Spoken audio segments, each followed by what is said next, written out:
గుండె జబ్బులు వయస్సుతో సంబంధం లేకుండా వస్తాయని మణిపాల్ ఆసుపత్రి వైద్యులు తెలిపారు.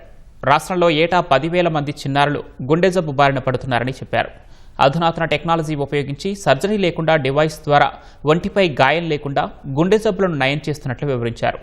పిల్లల గుండె సంరక్షణ బలోపేతం చేసేందుకు మణిపాల్ ఆసుపత్రి ఒంగోలులో ప్రత్యేక paediatric cardiology, cardiothoracic, vascular surgery clinic ప్రారంభించినట్టు డాక్టర్ కె విక్రమ్ వెల్లడించారు.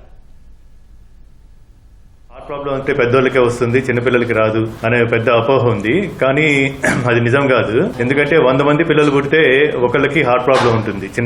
చిన్నపిల్లల్లో హార్ట్ ప్రాబ్లమ్స్ సర్జరీస్ గానీ సర్జరీ లేకుండా డివైజెస్ ద్వారా ప్రొసీజర్ చేయాలంటే చాలా మల్టీ డిసిప్లినరీ టీమ్ అవసరము, ఫెసిలిటీస్ కూడా అవసరం, చాలా ఖర్చుతో కూడుకున్నాయి. విజయవాడలో Manipal hospital, Manipal children's heart institute అని మార్చి 2026 అంటే 4 నెలల క్రితం స్టార్ట్ చేయడం జరిగింది. బేబీ 500 గ్రాములు ఉన్న బేబీ, ప్రీమెచ్యూర్ బేబీ దగ్గర నుంచి పెద్దోళ్ళ వరకు ఏ హార్ట్ ప్రాబ్లం ఉన్నా ట్రీట్మెంట్ చేసే ఫెసిలిటీస్ స్టార్ట్ చేయడం జరిగింది. 4 నెలల్లోనే ఆల్మోస్ట్ 300 మంది పిల్లలకి హార్ట్ ఆపరేషన్స్, ఇంటర్వెన్షన్స్ ప్రొసీజర్స్ చేయడం జరిగింది.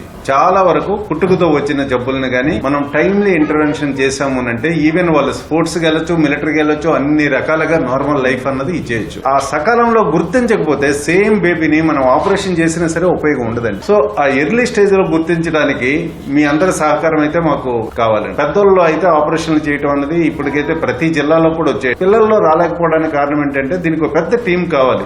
పోస్ట్ ఆపరేటివ్ ఐసీయూ కేర్ గానీ, లేదంటే దానిలో రెస్పిరేటరీ కేర్ గానీ, ఆ తర్వాత కార్డియాలజీ చెకప్స్ గానీ, ఎనస్థీషియా టీం గానీ, ఇదంతా ఏంటంటే అంటే బాగా ఎక్స్పీరియన్స్డ్ నర్సెస్ గానీ ప్రతి చోట దీన్ని ఎస్టాబ్లిష్ చేయడం కష్టం అండి. పుట్టిన 11 రోజులకి బాగా ఇది హార్ట్ అనేది ఎక్కువ ఇలా కొట్టుకుంటా ఉంటుంటే వచ్చాం సార్, ఒంగోలు వేస్తే సంగతి అని చెప్పాను సార్. చెబితే పలా దగ్గరికి వెళ్ళండి, విక్రమ్ గారు సార్ చూస్తారు అని చెప్పారు. సర్జరీ చేయాల్సింది అని చేయించుకున్నాను సార్. జీవాడ దగ్గర మణిపాల్ హాస్పిటల్ దగ్గర చేయించుకున్నాను సార్.